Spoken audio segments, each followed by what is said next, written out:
ओम नमः शिवाय, हर हर महादेव, जय महाकाल, जय माता रानी। आप सभी को पता है नवरात्रि के बहुत प्यारे और शुभ दिन चल रहे हैं और अब बची है केवल अष्टमी और नवमी। और जो आज का वीडियो है ये 9 दीपक वाले उपाय का, ये आप सभी लोगों के लिए बहुत ही ज्यादा खास और विशेष है, इसलिए पूरे वीडियो को अंत तक जरूर देखिएगा। आपका पूरा परिवार खुश रहेगा, आप खुश रहेंगे। घर में अगर धन संपदा की कमी है तो वो बढ़ेगी, आपके घर के सारे दोष खत्म होंगे, सुख शांति समृद्धि आपके घर में आएगी, परिवार के सारे कलेश खत्म होंगे और साथ ही साथ रोग मुक्ति के लिए बहुत ही अद्भुत सा उपाय पूज्य गुरुजी ने बताया है। जो व्यक्ति इन उपायों को नवरात्रा की इस खास तिथि को कर लेता है ना, उसकी सारी कामनाएं, सारी विश पूरी जरूर होती है। और अगर आपकी कोई हृदय की बात है, कोई मनोकामना काफी समय से पूरी नहीं हो रही है ना, तो ये लास्ट के 2 दिन में आप इस वाले उपाय को कीजिएगा। माता रानी आपकी सारी मनोकामनाएं पूरी जरूर करेगी। पूज्य गुरुजी की कथा से सुन करके और समझ करके पूरे उपाय को बड़े ही विस्तार से बताऊंगा, परंतु उससे पहले आप सबसे एक छोटी सी गुजारिश करूंगा कि जो लोग पहली बार आए हैं चैनल को सब्सक्राइब जरूर कीजिएगा और वीडियो को लाइक करके देवादिदेव महादेव जी का कोई सा भी प्यारा नाम कमेंट बॉक्स में लिखना मत भूलिएगा। साथ ही साथ माता रानी की जय जरूर लिखिएगा।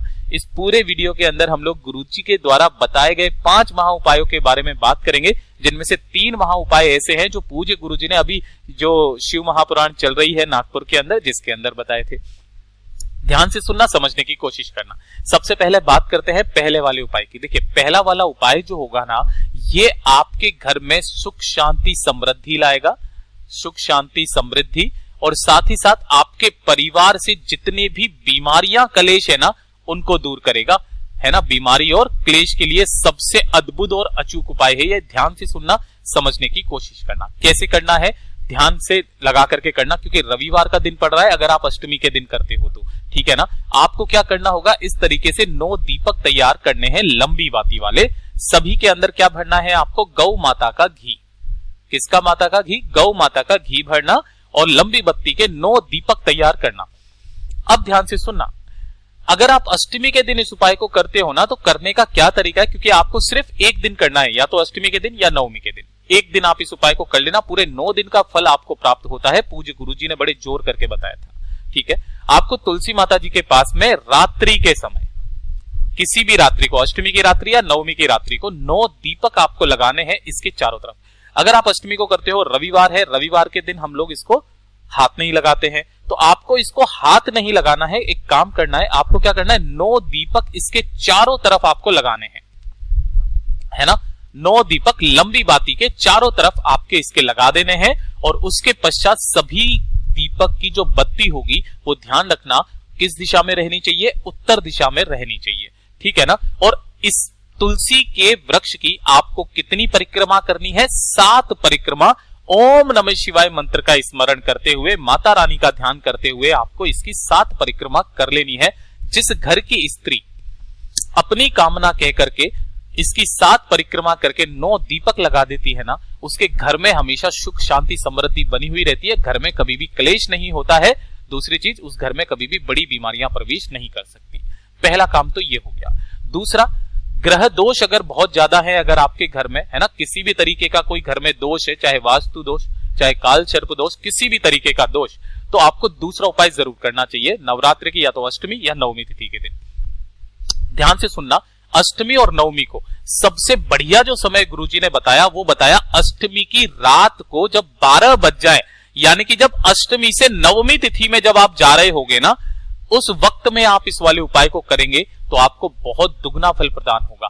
एक लंबी बत्ती का दीपक गाय माता के घी का कहां पर लगाना है आपको, आपका जो मेन गेट है ना, इस मेन गेट के पास लगाना है, लेकिन बाहर की तरफ मत लगाना, ये गलती मत करना। आपको अंदर की तरफ इस मेन गेट के पास में यहां पर एक दीपक लगाना है।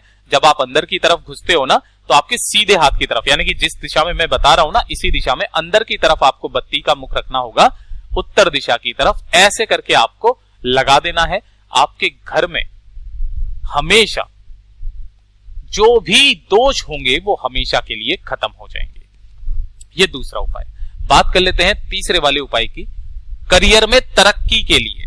अगर आपके परिवार में कोई भी व्यक्ति ऐसा है जिसको तरक्की चाहिए, या फिर वो नौकरी के लिए तलाशी कर रहा है, नौकरी नहीं मिल रही है, चाहे प्राइवेट चाहे सरकारी, अगर उसे लगता है कि वो जिस कार्य में हाथ डाल रहा है सफलता नहीं मिल रही है, कोई काम अटका हुआ है, काफी समय से पूरा हो ही नहीं रहा है ना, तो अष्टमी और नवमी के दिन एक काम करना, सुबह के समय नहा धो करके किसी भी बेल पत्र पेड़ के नीचे जाकर के आपको क्या करना है, एक पार्थिव शिवलिंग का निर्माण करना है।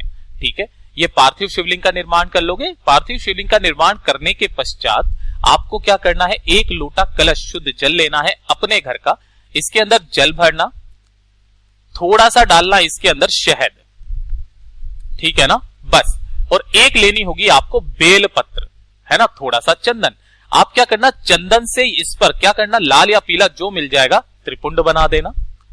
एक बेल पत्र अपनी कामना कह करके, आपके जो भी कार्यों में रुकावट आ रही है नौकरी के लिए या जिसके लिए भी आ रही है, कामना कह करके बेल पत्र समर्पित करना। बेल पत्र की डंडी होगी जलाधारी की तरफ, बड़ी वाली पत्ती का मुख रहेगा आपकी तरफ और आपका मुख रहेगा उत्तर दिशा की तरफ। एक लोटा शुद्ध जल जिसके अंदर आपने शहद डाला हुआ है, देव आदिदेव महादेव जी के ऊपर समर्पित कर देना। ओम नमः शिवाय, श्री शिवाय नमस्तुभ्यम का स्मरण करते हुए अष्टमी और नवमी के दिन जो व्यक्ति इस उपाय को कर लेता है उसके मार्ग में आ रही सारी बाधाओं का नाश हो जाता है। बहुत ही अद्भुत उपाय है, जरूर कीजिएगा। बात कर लेते हैं चौथे वाले उपाय की तरफ, जो कि होगा आपकी धन प्राप्ति के लिए। यह सबसे अद्भुत उपाय है अष्टमी और नवमी का। इसे अगर आप चूके तो आप पछताओगे, यही मान लीजिए। सारी कामनाएं, सारी विश पूरी होगी, माता लक्ष्मी जी आपके घर में प्रवेश करेंगी।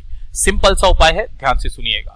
पहला काम आपको क्या करना है, एक लेना है पीपल का पत्ता, ठीक है, खंडित कहीं से नहीं होना चाहिए। दूसरे नंबर पर आपको चाहिए होगा एक पान का पत्ता, ले लिया। थोड़ी सी लेनी होगी आपको हल्दी। अब भैया हल्दी कौन सी लोगे, पिसी हुई हल्दी, ठीक है। और थोड़ा सा लेना होगा आपको कुमकुम, ठीक है, थोड़ा सा कुमकुम। थोड़े से लेने होंगे आपको चावल, ठीक है ना। इन चावलों को आपको क्या करना है, दो हिस्सों में बांट लेना है। एक में आपको कुमकुम लगा लेना है, लाल चंदन कर लेना, लाल वाले वो बना लेना कुमकुम वाले चावल। एक में आपको हल्दी लगा लेनी है, हल्दी वाले चावल बना लेना। जैसा आपने पंचमी के दिन उपाय किया था विवाह के लिए, उसी तरीके से आपको यहां पर भी करना है, ठीक है। इतना कर लोगे। इतना करने के पश्चात आपको थोड़ा सा एक काम करना है कि जो आपने दोनों के दोनों पत्ते लिए हैं पीपल के और एक पान का पत्ता, पीपल का जो पत्ता है, इस पीपल के पत्ते पर आपको हल्दी से, ध्यान रखना, इस पर आपको हल्दी से स्वस्तिक बनाना है। मैं लाल तो बना रहा हूं लेकिन आपको हल्दी से बनाना है पीपल के पत्ते पर, इस तरीके से, ठीक है। और पान के पत्ते पर किससे बनाना है, कुमकुम से स्वस्तिक बना देना। बना दिया। बना देने के पश्चात आपके पास में दो तरीके के चावल हैं। जिस पर आपने कुमकुम का बनाया है, यहां पर आपको हल्दी वाले चावल इसी स्वस्तिक के ऊपर रख देने हैं। हल्दी वाले चावल इसी स्वस्तिक के ऊपर रख देना, ठीक है। और जिस पर आपने हल्दी से स्वस्तिक बनाया है, उस पर आपको कुमकुम वाले चावल इस पर रखने हैं, ठीक है, कुमकुम वाले चावल। अब इन दोनों पत्तों को क्या करना है, आपके आसपास जो भी माता रानी का मंदिर है, चाहे काली माता का मंदिर हो, चाहे दुर्गा माता का मंदिर हो, जो भी आपके आसपास में मंदिर है ना, वहां पर चले जाना। इन दोनों पत्तों को माता रानी को समर्पित कर देना, अपना नाम और गोत्र बोल करके, अपनी धन संपदा की कामना कर करके। अष्टमी और नवमी तिथि के दिन जो व्यक्ति इन दोनों पत्तों को माता के सामने उनके कदमों में समर्पित कर देता है, जीवन में उसकी कभी भी धन संपदा वैभव की कमी उसके घर में नहीं रहती है। वो जिस कार्य में हाथ डालेगा सफलता मिलेगी, धन आएगा, जो व्यापार खोलेगा वो चलेगा। बात कर लेते हैं आज के इस वीडियो का पांचवा और सबसे आखिरी अंतिम उपाय, जो कि होगा आपकी दिली इच्छा मनोकामना पूर्ति का। मनोकामना पूर्ति के लिए चाहे कितनी भी बड़ी आपकी मनोकामना क्यों ना हो, मेरा देव आदिदेव महादेव जी इस अष्टमी और नवमी के दिन आपकी पूरी जरूर करेंगे। आपको बात पता है, महागौरी का दिन होता है अष्टमी और सिद्धिदात्री नवमी। महागौरी के जो पति हैं वो है महादेव जी, है ना, माता मैया पार्वती जी के। ध्यान से सुनना कैसे करना है, आपकी जो भी कामना होगी पूरी जरूर होगी। आपको एक लोटा शुद्ध जल लेना है। सबसे पहले तांबे का कलश लेना, जो जल भरोगे जिसमें से आप जल पीते हो वो वाला लेना, ठीक है, ये ले लोगे। इसको लेने के पश्चात आपको लेने होंगे चावल के दाने। कितने चावल के दाने, 9 चावल के दाने आपको लेने हैं, अक्षत, है ना, जो कहीं से भी खंडित ना हो। कितने चावल के दाने, 9, ठीक है। और इन्हें लेकर के पहुंच जाना देव आदिदेव महादेव जी के मंदिर शिवलिंग के पास। उत्तर दिशा नॉर्थ डायरेक्शन की तरफ मुंह करके खड़े हो जाना।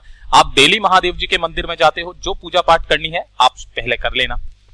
करने के पश्चात आपको यह उपाय करना है, तो उपाय करने के लिए आपको क्या करना है, अपना दाहिना हाथ आगे लेना है, एक चावल का दाना अपने दाहिने हाथ पर रखना है, थोड़ा सा जल आपको अपनी हथेली में लेना है, इस चावल के साथ ही अपना नाम और गोत्र बोल करके महादेव जी से कामना कह करके आपको ये जल और इस चावल को महादेव जी की शिवलिंग के ठीक ऊपर छोड़ देना है एक बार, ठीक है। उसके पश्चात आपको दूसरा चावल लेना है, हथेली पर रखना है, कलश में से थोड़ा सा जल लेना है, अपनी कामना कह करके दूसरा वाला भी महादेव जी की शिवलिंग पर समर्पित कर देना। फिर तीसरा वाला भी ऐसे ही करके महादेव जी की शिवलिंग पर समर्पित कर देना। एक एक करके सारे के सारे चावल, थोड़ा सा जल, अपनी कामना कह करके महादेव जी की शिवलिंग पर समर्पित कर देना। और उसके पश्चात जो भी जल बच जाता है उसे महादेव जी की शिवलिंग पर समर्पित करके अपना नाम और गोत्र बोल करके कामना कह करके वापस घर की तरफ चले आ जाना। महादेव जी ने वादा किया था मैया पार्वती जी को कि जो भी व्यक्ति एक अक्षत चावल का दाना हथेली में जल लेकर के शिवलिंग पर समर्पित कर देगा तो हे महागौरी, आप उसकी सारी मनोकामनाएं मात्र 1 महीने के अंदर अंदर पूरा जरूर करेंगी। ये वरदान लिया था। और पूज्य गुरु जी ने कहा है कि जो व्यक्ति इस तरीके से इस उपाय को कर लेता है ना, उसकी सारी मनोकामनाएं, सारी विश पूरी जरूर होती है। पूज्य गुरु जी ने जैसा अपनी कथाओं में बताया वैसा आसान भाषा में आपको बताने का संपूर्ण प्रयास किया। वीडियो अगर पसंद आया हो तो लाइक जरूर करना, साथ ही साथ चैनल को सब्सक्राइब जरूर कीजिएगा।